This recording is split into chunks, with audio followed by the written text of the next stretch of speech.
सर्वविध संपदा और प्राकृतिक सौंदर्य से परिपूर्ण कौन सा देश है? यदि आप मुझे इस भूमंडल का अवलोकन करने के लिए कहें तो बताऊंगा कि वह देश है भारत। भारत, जहां भूतल पर ही स्वर्ग की छटा निखर रही है। यदि आप यह जानना चाहें कि मानव मस्तिष्क की उत्कृष्टतम उपलब्धियों का सर्वप्रथम साक्षात्कार किस देश ने किया है और किसने जीवन की सबसे बड़ी समस्याओं के ऐसे समाधान ढूंढ निकाले हैं कि प्लेटो और कांट जैसे दार्शनिकों का अध्ययन करने वाले हम यूरोपियन लोग के लिए भी मनन के योग्य अगर कोई देश है तो उस देश का मैं नाम लूँगा भारत। यदि यूनानी, रोमन और सेमेटिक जाति के यहूदियों की विचारधारा वाले यूरोपियनों का ऐसा कौन सा साहित्य है जो हमें पढ़ना चाहिए, जिससे हमारे जीवन का सर्वांगीण, विश्वव्यापी और संपूर्ण जीवन ही क्यों, अगला जन्म तथा शाश्वत जीवन भी सुधर जाए, तो मैं एक बार फिर भारत का ही नाम लूँगा। जो लोग भारत में घूम कर आए हैं उन लोगों को अधिकतर भारत के कलकत्ता, बम्बई, मद्रास या ऐसे दूसरे शहरों को ही याद करते हैं, जबकि मेरा अधिकतर ध्यान सच्चे अर्थों में भारत के नागरिक, ग्रामवासियों की ओर ही रहा है, क्योंकि सच्चे भारत के दर्शन वहीं हो सकते हैं। मैक्स मूलर कहते हैं कि अगर उनसे कोई पूछे कि प्राकृतिक संपदाओं से परिपूर्ण भूमंडल पर कौन सा देश है तो वे कहेंगे भारत, क्योंकि यहाँ धरती पर ही स्वर्ग की छटा निखर रही है। मानव मस्तिष्क की उत्कृष्टतम उपलब्धियों का चिंतन और दर्शन सब कुछ यदि देखना है तो वह मिलेगा भारत में। यहाँ के दार्शनिकों के चिंतन का प्रभाव प्लेटो और कांट जैसे महान विचारकों पर भी गहरे रूप में पड़ा है। साहित्य, संस्कृति, दर्शन, विश्व बंधुत्व, मानवता, समता, स्वतंत्रता, करुणा, अहिंसा की शिक्षा पूरे विश्व को अगर किसी देश ने दिया है तो वह है भारत। सच्चे भारत के दर्शन महानगरों में नहीं बल्कि वहाँ के ग्रामवासियों के बीच में होगी। 2-3 हजार वर्ष पुराना ही क्यों, आज का भारत भी ऐसी अनेक समस्याओं से भरपूर है जिनका समाधान 19वीं सदी के हम यूरोपियन लोगों के लिए भी उतना ही वांछनीय है। केवल हमारे पास उस भारत को पहचान सकने वाली दृष्टि की आवश्यकता है। यदि आपकी अभिरुचि की पैठ किसी विशेष क्षेत्र में है तो उसके विकास और पोषण के लिए आपको भारत में पर्याप्त अवसर मिलेगा। यदि आप भूविज्ञान में रुचि रखते हैं तो हिमालय से श्रीलंका तक का विशाल भूप्रदेश आपकी प्रतीक्षा कर रहा है। यदि आप वनस्पति जगत में विचरना चाहते हैं तो भारत एक ऐसी फुलवारी है जो हकर्स जैसे अनेक वनस्पति वैज्ञानिकों को अनायास ही अपनी ओर आकृष्ट कर लेती है।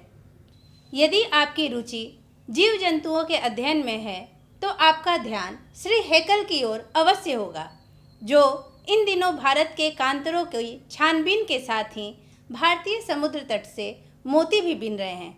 भारत का यह निवास काल उनके जीवन के सबसे सुनहले सपनों की साकारता जैसा है।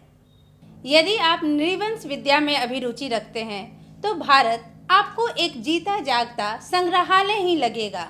यदि आप पुरातत्व प्रेमी हैं तो आपको जनरल कनिंघम की भारतीय पुरातत्व सर्वेक्षण की वार्षिक रिपोर्ट पढ़ लेनी चाहिए और तब भारत के बौद्ध सम्राटों के द्वारा निर्मित नालंदा जैसे विश्वविद्यालयों अथवा बिहारों के ध्वंसावशेषों को खोद निकालने के लिए आपका फावरा आतुर हो उठेगा। यदि आपके मन में पुराने सिक्कों के लिए लगाव है तो भारत भूमि में ईरानी, कोरियन, थ्रेसियन, पार्थियन, यूनानी, मैगडीनियन, शको, रोमन और मुस्लिम शासकों के सिक्के प्रचुर परिमाण में उपलब्ध होंगे। जब वॉरेन हेस्टिंग्स भारत का गवर्नर जनरल था तो वाराणसी के पास उसे 172 दारिस नामक सोने के सिक्के से भरा एक घड़ा मिला। वॉरेन हेस्टिंग्स ने अपने मालिक ईस्ट इंडिया कंपनी के निदेशक मंडल की सेवा में सोने के सिक्के यह समझकर भिजवा दिए कि यह एक ऐसा उपहार होगा जिसकी गणना उसके द्वारा प्रेषित सर्वोत्तम दुर्लभ वस्तुओं में की जाएगी। किंतु उन दुर्लभ प्राचीन स्वर्ण मुद्राओं की यही नियति थी कि कंपनी के निदेशक उनका ऐतिहासिक महत्व समझ ही नहीं पाए और उन्होंने उन मुद्राओं को गला डाला। जब वॉरेन हेस्टिंग्स इंग्लैंड लौटे तो वे स्वर्ण मुद्राएं नष्ट हो चुकी थी। अब आप लोगों पर यह निर्भर करता है कि आप ऐसी दुर्भाग्यपूर्ण घटनाएं भविष्य में कभी न होने दें। मैक्स मुलर कहते हैं कि भारत के पास विविध क्षेत्रों में ज्ञान का भंडार है, चाहे वह दर्शन का क्षेत्र हो या कला का क्षेत्र हो या ज्ञान विज्ञान, भूविज्ञान, वनस्पति शास्त्र। भारत में अनेक विदेशी सिक्कों का विपुल भंडार था। 172 दारिस नामक सोने के सिक्कों से भरा घड़ा जब भारत के गवर्नर ने इंग्लैंड भेजा तो उन सिक्कों की ऐतिहासिक महत्ता को वो समझते थे, किंतु कंपनी के निदेशक नहीं समझ पाए। उन्होंने इसे गला दिया। इस घटना से भारत के तत्कालीन गवर्नर जनरल को बहुत दुख पहुंचा। दैवत्व विज्ञान पर भारत के प्राचीन वैदिक दैवत्व विज्ञान के कारण जो नया प्रकाश पड़ा है, उसके फलस्वरूप संपूर्ण दैवत्व विज्ञान को नया स्वरूप प्राप्त हो गया है। सच्चे दैवत्व विज्ञान की एक आधारशिला रखी जा चुकी है। नीति कथाओं के अध्ययन क्षेत्र में भी भारत के कारण ही समय समय पर नानाविध साधनों और मार्गों के द्वारा अनेक नीति कथाएं पूर्व से पश्चिम की ओर आती रही हैं। हमारे यहाँ प्रचलित कहावतों और दंत कथाओं का प्रमुख स्रोत अब बौद्ध धर्म को माना जाने लगा है। उदाहरण के लिए शेर की खाल में गधा की कहावत को ही ले लीजिए।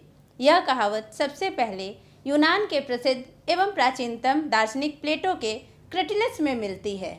इसी प्रकार हम न्योले या चूहे से संबद्ध उस नीति कथा को ही ले सकते हैं जिसे एफ्रोडाइट ने एक सुंदरी के रूप में परिवर्तित कर दिया था, किंतु जो एक चूहे को देखते ही तत्काल उसकी ओर आकृष्ट हो गई थी। यह भी संस्कृत की एक कथा से सर्वांश से मिलती जुलती है, किंतु प्रश्न यह उपस्थित होता है कि यह कहानी यूनान में कैसे पहुंची और वहां ईसा पूर्व 4वीं सदी में ही स्ट्रैटिस की कहानियों में स्थान कैसे पा गई।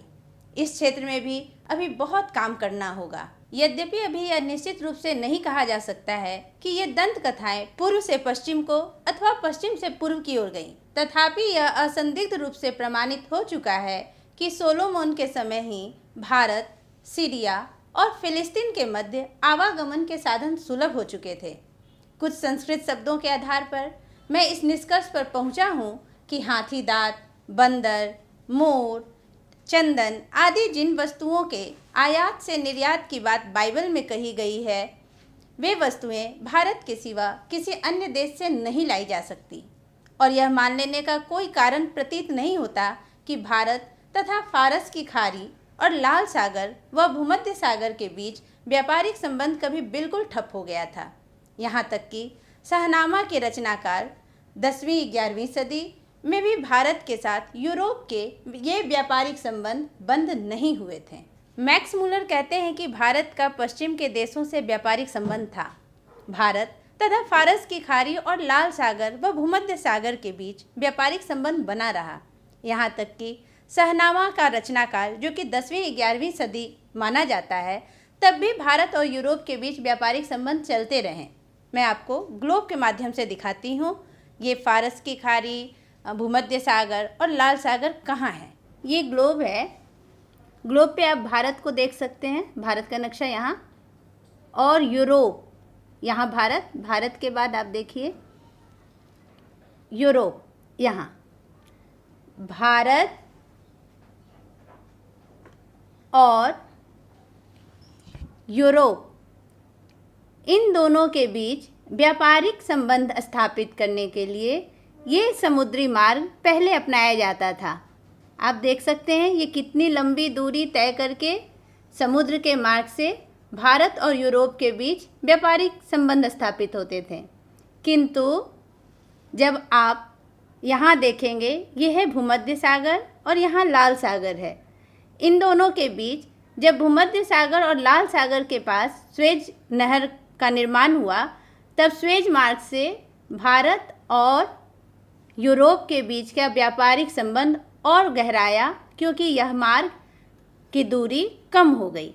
आप देख सकते हैं पहले इतनी लंबी दूरी तय करके व्यापारिक संबंध बनाए जाते थे समुद्री मार्ग के द्वारा, किंतु ये जब बना तो भारत और यूरोप ही नहीं, विश्व के बहुत सारे ऐसे देश हैं जिनको इस मार्ग का लाभ हुआ और यूरोप और भारत के बीच भी संबंध, व्यापारिक संबंध और गहराया, क्योंकि दूरियां कम हो गई।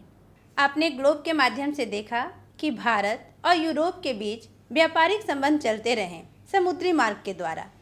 इस प्रकार भारतीय कथाएं और शब्द निर्यात अबाध गति से व्यापारियों द्वारा भी ढोए गए। धर्म के प्रचार प्रसार से भी जातक कथाओं का विस्तार हुआ। यूनान के दार्शनिक प्लेटो के क्रटिलस की कहानी में, चौथी सदी के स्टटिस की कहानियों में भी भारतीय कथाओं का प्रवेश मिलता है। आर्य, द्रविड़, मुंडा आदि जातियों के भाषा विज्ञान के साथ साथ यूनानी, पूची, हूण, अरब, ईरानी और मुगल आक्रमणकारियों के भाषा मिश्रण से भी यह कार्य संपन्न हुआ। यूनान के दार्शनिक प्लेटो के क्रटिलस की कहानी में, चौथी सदी के स्ट्रटिस की कहानियों में भी भारतीय कथाओं का प्रवेश मिलता है। आर्य, द्रविड़, मुंडा आदि जातियों के भाषा विज्ञान के साथ साथ यूनानी, पूची, हूण, अरब, ईरानी और मुगल आक्रमणकारियों के भाषा मिश्रण से भी यह कार्य संपन्न हुआ।